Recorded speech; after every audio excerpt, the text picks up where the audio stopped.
Episode 6 of the Kerdos podcast. So little disclaimer, is the last one of its kind, to be specific. For now, I think although we haven't rinsed the solo efforts, I think we just want to change it up a bit and come back to the solo stuff later on, maybe even with an audience, who knows. So that's a good point. That's exciting. But yeah, 100%. So look out for what's to come over the next few weeks is what I would say. But for now, to focus on today, we are discussing in our final topic for now, why companies need to change their SDR strategy. Yep. So the structure I want to kind of adopt today is to initially just look at that broad subject. What does it look like and why are we discussing it? But then to go through various really specific points and to spin off them and to get a piece of advice from you. But I mean, to start at the very beginning, why does it need to change? So many companies stick to this typical strategy where they purchase a data list, pick up the phone, spam, whether that's also inbound inquiries or outbound inquiries, and that strategy of just kind of pitch, next call, high volume leads, and get through them as quick as possible to get demo targets.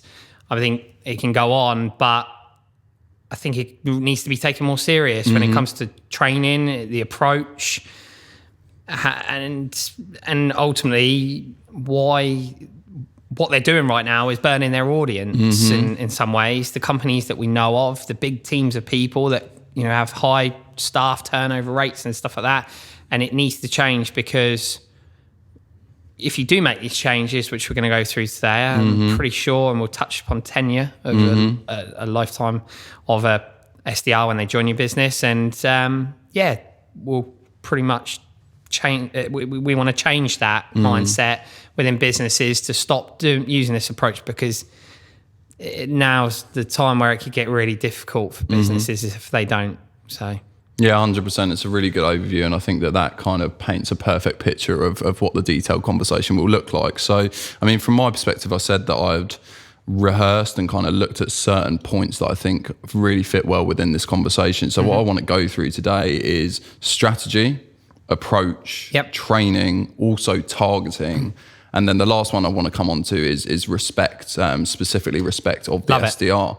Yep. So to start at strategy, one thing you mentioned earlier, actually, so to stem off that point, is people are stuck in the ways of buying the data list, of doing this, doing that. How would you say the strategy should have changed from maybe 10 years ago to today, and why?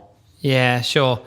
I mean, it used to work for us in a lot of businesses, and both of us have experienced being on the phone, right? So, calling through a list to generate one every now and then is probably not the right approach anymore, because it takes 10 to 15 of them opportunities that you do book as an appointment to convert, because the mindset's focused on appointment. And I know we've touched upon this in similar episodes, but the strategy is ineffective. And the questions I used to ask myself when I used to do this was, okay, so how many people on this list are also being contacted by lots of other businesses? I used to have relationships with a lot of data brokers, and the question I would always kind of question behind the scene, but also ask them in a subtle way, how many other businesses purchase these records? And they're like, oh, we get it from a database of 1 million records, blah, blah, blah. And it's like, okay, so if SDRs are getting a bit negged out with the response and why people are just ag at them, and why they're frustrated and why they're hanging up the phone or saying they're not interested before listening to you, it could be your approach.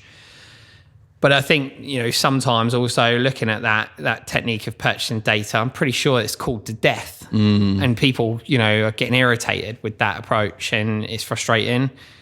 I mean, I always listen to a telemarketer when I get pitched, but I think SDRs just calling from a list. And to be clear, this is not just aimed at the SDRs. This is aimed at the people who are managing the SDRs and that strategy. And if you think about it, we were working for a company that did almost 30 searches a week in data through our data brokers, purchasing 30,000 records per week, possibly even more.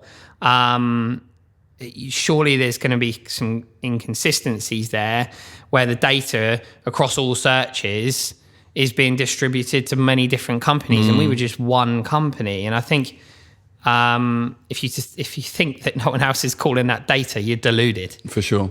And that needs to change for me through every business. And I think companies are starting to wake up to it, even ones that we love and we respect because of where we've come from. But, people need to wake up. Seriously. And it's interesting as well because there's deeper implications to that, isn't it? So one point that you referenced was that the closure rates are going to be maybe 1 in 10, 1 in 15, which is not where anyone wants it to be. But actually, it's much deeper than that in terms of the data burn, which you touched upon earlier. So, Huge. I mean, for those that are potentially unaware, what does data burn look like, and what are like the really solid, awful implications of it when it's spread out over 5-10 years? Yeah, so I spoke to an MSP company today, actually. Work with businesses between kind of 50 and 250 employees. Told me their approach. They kind of selected businesses from this data list that they purchased. 400 records were just absolutely battered over a 6-month period by one agent in a very kind of spamming technique. And I said, oh, what about internal data? I always question about that. Where did that come from? And almost just to educate, that's probably the wrong thing. And we led down this path where results dipped, agents get negged out. Sure. And now he's leaving.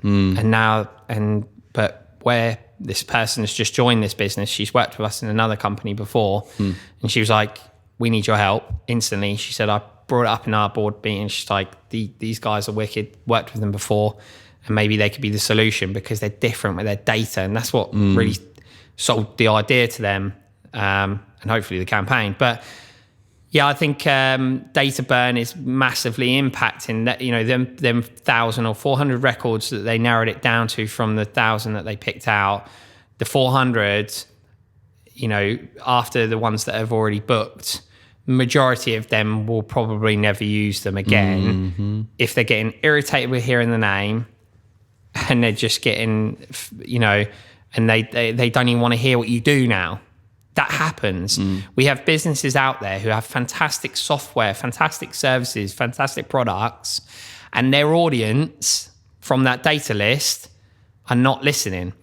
An example, we sometimes refer software, but because of old dated strategies with some of these software companies, our clients who are trusting us are instantly shutting down when we offer demos of certain products. How frequently does that happen? One of our partnering companies, I reckon we've had 1 in every 10 clients have a demo because the other 9 were irritated from previous experiences in communication with that company. And I'll never say the name because I still have belief in it. And I do believe our clients will eventually come around to this. But we're having to rebuild that trust for them. Yeah. And that's data burning. You've literally irritated the living hell out of this person to the point where they will never use your services. And even though they trust in us to the point where they're investing a lot of money, they're now saying no to us when we're advising them they need to look into this.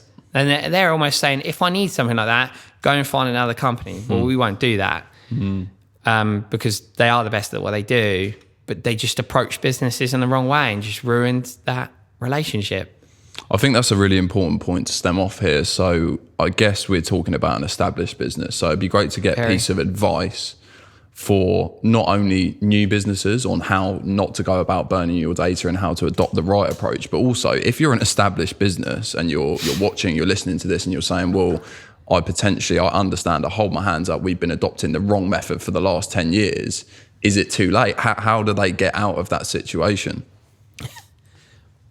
So I've actually seen a similar company change their complete brand. They've actually come to the realization it's crisis mode, and they've actually started to provide a free version of this.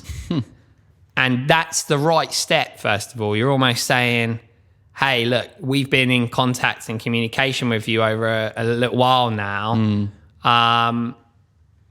Here's a free version of it. So you don't even need to listen to us right now. Sure. Just see what you think.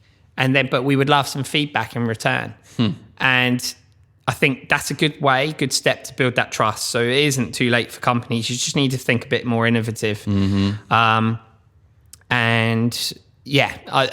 Customer experience is heavily focused in businesses right now to save brands that are suffering. And that company I'm referring to is a prime example. And what was the other part you mentioned about the strategy, did you say? Yeah, so just keen to understand. So if you're an old business that's been adopting the wrong data burning strategy for 10 years, how do you actually come out of the other side in terms of to build that trust like you've just been going into, but also to put yourself in a stronger position? I think as well, it's hard because I've not done it in a business of that size that's been running that long. But I think doing things like that free version was a good way to entice people back, build that trust back. But also at the same time, maybe think a bit different in your approach. So now's the time to almost build relationships in a different way. Maybe treating it a bit more of an ABM strategy, even with the smaller businesses, have cadences where you can almost start to make some effort with the human being. You know, maybe start looking at ways that you can network through events rather than just exhibiting. Maybe send your SDRs to these events to walk around and meet with people face to face, and maybe market research is what is needed to really understand what people are saying who aren't working with you but have been aware about you for a long time. I think that might be a good way. But I've not been in that position with a company. But that's where I would start. Yeah, that's a good point. I'd start trying to find out what people are really saying and maybe even apologize, you know? Swallow your pride. Yeah, absolutely. I think, you know, honesty is a great thing to just, you know, I've done it before. You know, even when you send a wrong name on a message, it's like if someone's getting irritated, there's ways that you can just build it back and just go, come on, like, look, we're sorry. We've realised from our mistakes that we've completely burnt our audience and possibly our opportunity to work with you. But from a research point of view, what would it take? You know, that's somewhat the most honest question you can ask. Is just what would it take for us to, you know, re-engage and maybe build a relationship with you, because we want to try with that. We want to make an effort now. But I still don't think many companies will go away from their old techniques. I think they're just like, you know, it will work. Yeah. So I was going to say, actually, so it's interesting that you bring that up at the end of what was a really great answer, by the way. But this might be a bit of a difficult question. I'm not going to lie. But so let's play the scenario that I am a business owner of a business that's turning over 25 million, has been for between 15 and 20 years, and you're telling me, look, you need to change this, you need to change that, you need to do this. What are you saying to me if I turn around and say, Joe, my business is very successful, with respect, why should I listen to you? Yeah, I love that. I think almost ask, I'd maybe flip that round on them and say, are you happy? Maybe a fresh, young approach, and to understand the capabilities. If you're turning over 25 million, but that's dipped over a period of time, your conversion rates are up here, I may, to a company that size, I'll be clear with you, I would offer non-exec work in return for business, providing I can prove concepts from a consultancy perspective. So if I can change it in there, I'd like an agreement at the end of it where you would essentially work with me to change that mindset throughout your business. Give me if you've got a team of 40 SDRs, give me 5 of them. And I guarantee, but my target, my strategy, 3 months, I'll turn it around. And I'd make sure that I'd be able to prove to you that my guys' investment of time and their strategy is more effective from a revenue perspective than yours. I'd probably challenge that person and just say, well, you don't have to pay for it. Let me do it for free. I'll work with them. And first of all, I'd work with I'd meet with all the team that I'd want to pick between. I wouldn't pick the best ones based on their numbers. I'd pick someone that has the understanding of what we're looking to change, and maybe even someone who can manage that. And then, I'd work with that entire team. And I think over a 6-month period, you'd see the revenue difference between the two. So. Yeah, it's a good answer. I just thought, I think that's important because there may be people that are in that situation that are watching this think, why should I listen to you? Yeah. And I think it's a really good answer. So I thought I'd ask the tough question. I love that. Honestly, I think I would always ask that, are you happy with the results you're getting right now? That is so important for people to really get that out of someone. Yeah. What's been the growth recently? Are we dipping? Are we rising? What's happening right now? And then really if the opportunity is big enough, and in a £25 billion business, if you can prove a conversion improvement and a revenue improvement from your work based on them changes, surely any business owner is going to be like, right, Joe, what can you do from next? Yeah. And the young, fresh approach. And look, I'm keeping in the minds of these people, and they're looking at me just as much as I look at them. Yeah. But for me, that's not the goal for us. But I just know that companies like that, I want them to be successful, because maybe relationships I've had with them and things that I've learned and opportunities that I've had. So no bad wishes. I think just personally there are changes that need to be made, and some people accept it, some people don't. I mean, it's no skin off my nose, and I'm not going to approach them for that conversation anyway. So no, for sure. Well, it's a good answer, and I guess a large part of what you mentioned about turning that around from a revenue perspective, and you're confident if you work with 5 people, then you could turn that around, you can enhance that. A lot of that would be, I'm guessing, reliant on training, which is one of the points that I really want to go into. So, I mean, how much training do you think the typical SDR gets? Not enough. And I think, I've been in businesses where we target, we've been targeted from a senior management team point of view, where we have to grade 2 calls per person per week. And I think, that's just, and these would be random calls that we've just picked out from their strategy. But I think it's really understanding a little bit more. I think the problem is if all they're doing is calling through a data list and a certain target demographic from a data list that they've purchased, the training is not going to be great, in all honesty, because you're just doing the same thing. And actually the managers probably get quite repetitive and bored of that, to the point where the SDR is probably developing quicker than the manager. I think actually it's almost to just be networking as a team quite a lot. That's a good way. But there are certain training courses that you can get for free. You can create yourself by learning as agencies. The Institute of Sales and Marketing provide loads and loads of literature on certain courses you can do, so maybe go through them. But also, what I would say is you almost need to have, and Alex Shrimpton, my friend of mine, actually does some non-exec work with us from time to time. And he mentioned about, why don't you just track when your guys are setting certain training courses, but also in their one-to-ones, just, look through and identify key areas of weakness, get them to flush that out. And then you can almost go, okay, well, the last time you attended this program was about 3 months ago. Let's get you back in on that. And then there's a link to a video of that training session. Let's automate it a little bit more. Once you've completed it, I'll then tick it off. And look, there are lots of LMS platforms out there that you can put these things on. You can track it even better. But I would say that people don't do enough. It is different for each business based on who they're targeting, the size of business, industry types. But there's a lot more to it than just a cold call. And I was going to talk about the methods. Yeah, that would be great. I've never quite understood why companies restrict their employees' methods. And I just think that a lot of companies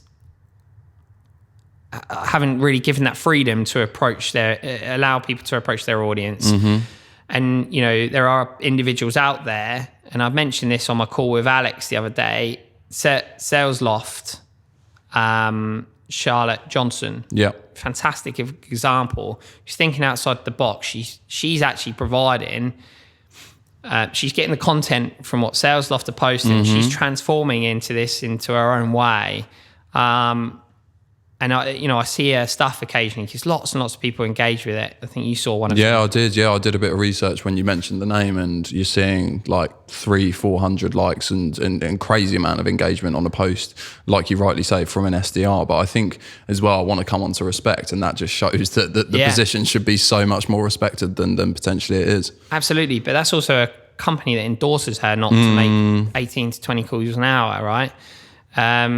That's someone who is targeting her on revenue-ready opportunities that the sales team are then converting. I'm sure there must be, and I'd love to know more about Salesforce's current strategy, because I think they're a force to be reckoned with. I know factually when I'm ready to buy SalesLoft, and we're not right now, but I know when we're at that stage, I know there's 3 or 4 people that I'd happily reach out to at SalesLoft, Charlotte being one of them. And, she invests lots of time in video. She's different in her thinking. She's trying to provide knowledge to people. She's trying to become an influencer brand. And this is a huge topic, which we'll probably come on to when we do the next versions of the podcast with someone who's working in this area. I wouldn't be surprised if her pipeline management is continuously delivering opportunities that have real intent, because her focus is on relationships and brand, to the point where she probably has just as many people reaching out to her asking what SalesLoft can do for me, rather than the other way around. I think it's a really great point, and I think it's powerful you going into it, and potentially you could get her as a guest on the next one. So who knows? Should probably go, who's Kerdos International? Well, I could be your next sale when we're ready, but yeah. Well, there we go. We'll see. But yeah, no, definitely like one of many to watch. And there's, Tom Boston, I think his name is. He's one to watch. There's someone else who messaged someone the other day, and people are doing it right. And because they're not restricted. So think outside the box, especially when you're social prospecting. I guarantee she's never asked a question that leads to some form of appointment setting closure question in her entire time at SalesLoft, because of her approach. And the cadences that they probably follow, I wouldn't be surprised if there is 7, if not 15 touch points before she even gets to the point of messaging someone that she is targeted based on her ICP focus. You touch upon targeting, which is interesting, as I wanted to go into it. So how important is targeting, and how, I guess, stringent should you be when you're looking to make that initial approach to a prospect? Yeah, I mean, this stuff from the top, I don't think most businesses know their ICP, ideal client profile. It makes me confused, where sometimes I have businesses come to us and they say they want to target 100 plus employees, and I ask them about their current portfolio, and for them to describe 90% of their client base, and they turn around and go, yeah, they all sit between 20 and 50. And I'm like, why have you now made the executive decision to now target these businesses if 90% of your audience is the opposite? How much of that do you think is like ego? So in terms of you saying, I would love for my ICP to be these sorts of businesses, rather than just accepting actually our proposition works best with these sorts of businesses? Yeah, I know. What I don't want to do is confuse the fact that it's okay for us to target them, but there is a process. Yeah. There is a strategy. Take our kind of breakdown. Yeah. We have... we heavily target one specific industry based on our proof of concept in that space, and we then tier them from big dogs. The one day we want to work there doesn't stop us from targeting them now. Sure. Next size down could could be 200 to 500 employees. Next one down from that could be 50 to 250 employees or whatever. And the next one down from that could be a different target. And I'm not going to give away my secrets, who they are, what size, but it allows you to become a bit more tailored in your approach. For example, tier 4 and some tier 3 companies for us, the approach is very similar. Bit of relationship building, but maybe getting to the end goal quicker. The cadences are shorter. Just to be clear, cadences for us are this touch point, this touch point, this touch point, this touch point, call, this touch point, call, this touch point, and then you go down the list. Nurture relationship, not ready, and there's certain cadences that we go through. But like I say, it allows you to tailor your approach. Example, our tier 1 category companies, our strategy might be, the first goal might be to get them to engage with us. Next goal may be to invite them to some kind of free cocktail and food tasting evening, or gin and something evening or whatever, in like the Ritz or something, with companies in your audience where there'll be speakers from these businesses talking about changes that they've made in marketing and sales within their industry, and with one of them speakers being one of our clients. You've got all these people in one room. They now are aware of the Kerdos brand, and then because they're in these higher businesses, we're networking in that room, building relationships. We keep building them relationships over a period of time. And just to be clear, there's probably going to be 32 steps before we even have the audacity to ask for something from them. Again, that approach, that kind of prospecting approach, and it is a prospecting approach, and it is going to be slightly different because marketing needs to get heavily involved. But why not replicate that approach in your SDR approach? So when you're targeting these tier 3 and 4s, which is often where businesses put their SDRs that don't need the extra touch points, it almost just, they catch wind of what you do, but there could be 9 points of before you even send the first message. There could be a lot of engagement. There could be almost directing them to our page first of all, because we're sharing industry specific content in their industry. There could be all of these steps that you make before you ask for something. I think even like looking on their profile, endorsing them, liking their stuff, you just become a name that's in their mind as that SDR, to the point where you then, when you reach out to them, they're like, yeah, I come across you quite a lot on LinkedIn actually, and it's a lot easier conversation than picking up a phone and calling for a fake list of businesses who've been battered via the phone. Gatekeepers. I don't remember the last time I had a gatekeeper conversation with any of my agents. Just like because of the approach. And you know what, my guys enjoy it more. And then when you do get them opportunities and it pays off, that's when it almost kind of ticks in your brain like, wow, yeah, this really works. Bit of a long answer, but no, it's a good one. It gives me a lot to feed off as well, because you've just kind of discussed, I guess from a Kerdos perspective, a lot of like the roles and responsibilities that your agents face and conduct on a daily basis. But that's not the typical role or day in the life of an SDR.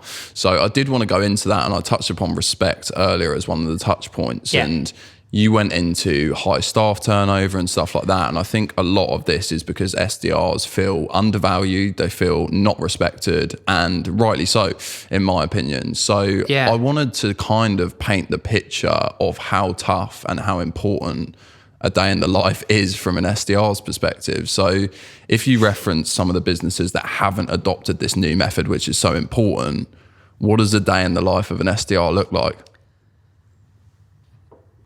I will answer that. Sales Hacker, both back in 2017, said the average tenure of an SDR is 1.4 years. And I referenced this with Alex Shrimpton the other day. And I said, well, that might be because they promote. And I said, I don't think it is. I think it's because they just get fed up and then they perk up the ears to another role that's offering them a slightly more salary, and another business doing exactly the same job, and they're just getting fed up and bored, and they're getting irritated and demoralizing. And that is what it's like to be in the life of an SDR. They're told by their SDR manager, well, this is the game, it's all about the numbers. They'll eventually come, little Joe, and I used to sit there going, yes. I used to power hour, and I'd be standing up, and I'd be calling 150 calls a day. Oh, if you haven't scored, what are you going to do, Joe? Stay on an extra 2 hours for free. And this is all shite that I used to be fed by some managers I respect, and that's no disrespect to them, but it's true, right? Do you know what? It just gets to a point where it's demoralizing. But I was always that thinker. I was always that person going, we're really restricted on our methods here. Yeah. And I started to pick up on these people on LinkedIn, and I started thinking, oh, they look good.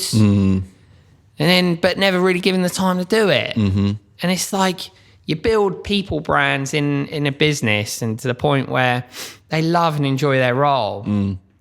And 1.4 years tenure is because they're demoralized, they're fed up, and they're just doing the same crap different day. That same crap different day that you referenced. Same crap, yeah. How hard is it for people that are unaware? I mean, the respect that you need to have for, some people who have the talent to pick up the phone, the mindset, the way that you can challenge people who have been running businesses for we're talking CEOs in some blue chip businesses who can be relentless with their questioning. It's a hard job, and it doesn't get enough respect at all. And how easy can it be with a new approach? Not easy, but how much easier? It's not, I think it's not easy still, because you still need to deliver something, but it becomes more enjoyable. Which makes it easier. Yeah, the days of making 18 to 22 calls an hour to generate X number of appointments a day is just, no. It's you need to change it up. Make it interesting for your team. Yeah, I think you were about to say that the days of making 18 to 22 calls an hour are gone, but then you refrained because they're not gone, are they? No. So, I mean, what would you say to those businesses that are still 18 to 22 calls per hour to their agents? Maybe trial something else alongside that. So use the same resource time. It could be social prospecting. It could be desk-based research, finding out something on their business, and that's what it should be about. Trying to make an effort with that person, building relationships. I actually found out the other day that one of our clients makes more from prospecting via Instagram than they do making calls. And it's because of their targeting. It allowed them to do it, but they thought outside the box. They tried something, and then they were like, wow, the results are massively different. Multiple methods of targeting. I think even a lot of people use Twitter as well, just to engage with them individuals, to say, hey, I'm here, I'm following you. Yeah, not like a stalker.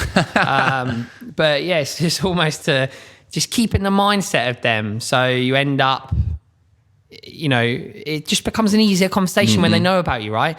But what will happen is if you change that method and pump maybe even half the day into a different resource, or even 2 or 3 hours, try it, and I guarantee the SDRs will enjoy their job more if you create better cadences. Even if they spend 2 weeks just focusing on trying to build relationships, 0 calls, engaging via LinkedIn, engaging via Twitter, whatever that may be, desk-based research, finding out why this business needs to work with you. And then I think that you'll see a different attitude in the SDRs and different calls that they're enjoying. You should hear some of the calls that I hear in my business that my guys are making as if they're a part of their client's brand. But you can hear their enjoyment, and the fact is it's relaxed. They don't get decision makers going, F off, mate. Oh, I'm not interested, mate. Or, when you used to have them patronising people, haunts me now, looking back on my time. So I guess what you're talking about is the true and pure definition of smile while you dial. Yeah. I had that in Where did I hear that? In an insurance company. Okay. Oh, Jesus. Just every time he said it, I was like, you get on the phone. Until he actually did, he got on the phone, he challenged us all, and we played Beat the Boss, and he made us all look like absolute mugs. But yeah, it was good fun. But yeah, I think, that whole smile before you dial, I think if anyone's saying that now, it's like, grow up. Yeah, it's an interesting and humorous one to get to. So I've gone into kind of the various points that I wanted to go into from like a category perspective. But I mean, I always ask, is there anything that's kind of been missed out from your perspective, or what message potentially would you like to end on? I think if you're not getting that training, you're an SDR, right? And there are lots of ways that you can learn and self-develop yourself by just watching and networking with other SDRs. So I think it's SDRs of London is a group for SDRs, but to network. There's another guy as well, Mark.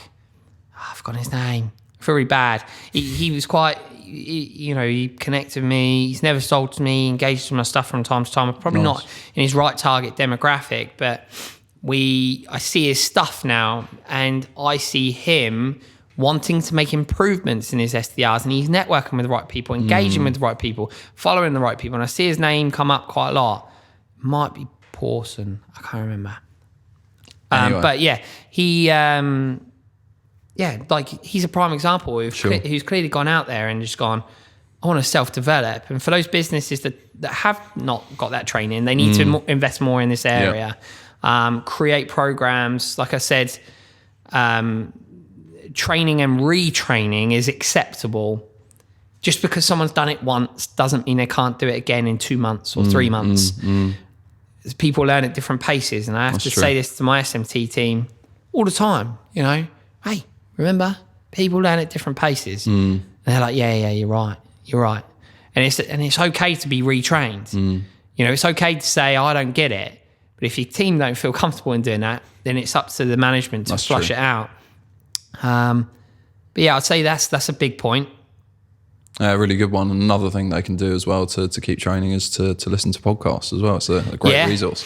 Yeah, they could do. I think most people, who are managing that, maybe leading that, and don't want to believe in the change, it'll take a while to get there. But I think, we're about to do the free training, like I said last week, where we're going to be doing 2 hours of just trying to change the way that you prospect, and creating a more effective strategy as an SDR. And I think that might kickstart quite a bit of certainly to the people in our network. I mean, we're over 100 now. Amazing. Attendees. And these people could be the start of this momentum. And what people don't really do in our world is network enough, I don't think, and actually share experiences and help each other. And because we always feel like, as the salespeople or the new business agent, who might be working, the SDR who might be working towards that sales role, there's that competitiveness to not be quite vocal in your experiences and so forth. And I'm like, well, the most successful people out there online who seem to be very happy in their roles, well past 3 or 4 years in tenure in their roles, are doing these things. So maybe what is the harm in changing it? Certainly if you're not enjoying it, if you as an SDR manager, you're really starting to see some demoralized team members, maybe this is the time to then raise this to your senior management team, say, hey, look, maybe we can think outside the box here, and be a bit different. And again, working towards revenue. So yeah, I know this has been a bit like, here, there and everywhere. And I think this is why I wanted to bring it back up, because I think this conversation I could quite honestly go on forever about. Sure. Because there's lots of ways of looking at it. Definitely. And there are people out there that would tell me, Joe, I train people to make these amount of calls per day and they deliver the best results. And I'd happily be challenged by them. I'd happily be challenged by them. And I'm not saying it doesn't work to generate appointments. What I am saying is that it doesn't convert as much as it does using a different method. And that's why people need to change and companies need to change their SDR strategy and become a little bit different in their thinking. It's got to happen now. Like, you know, and I promise you, if you don't, it is affecting your brand. Stop acting like that person when they say they're not interested is dead to you. You've made a mistake. If they're annoyed at you, irritated, and you're demoralized by that attitude on the end of the phone, you've approached them in the wrong way. Change it up. Change it up. 100%. Change it up. Definitely. And today as well. Yeah. Not next year, not 5 years down the line, today. Yeah. But I mean, to close, one thing that I would like to say is I feel like, although, like you say, all the episodes have been different topics, and rightly so, one thing that has been constant throughout them is they're all from a perspective changing nature. And I think that that's central to the Kerdos brand. So kudos. Thanks, mate. I love that. Yeah, lovely to end. But yeah, look, we want to change things for businesses. We want to be that thought leader. We want to help businesses.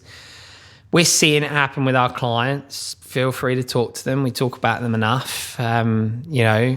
And if you're looking to change things, you know, listen to these podcasts, see if that helps. There's going to be more of them. We're just going to get a little bit different. We're going to look at why different solutions can really help a company grow and change their brand and interview other people who we class as experts in these areas. So, yeah, I'm interested to see where that goes. But, you know, if anyone's got questions, wants to have a chat, you know, providing I'm not too busy, jump on our LinkedIn Lives. You can ask me questions on there or, you know, on the subject or off subject. I'll come back to you. And I do have people doing that who will one day be clients. I don't do it just for that reason, but I believe actually sharing just helps you as a brand as well. So, yeah, feel free to take it all. Absolutely. There we go. Let's close the 6 episodes, but thank you. Cheers, mate. Appreciate that.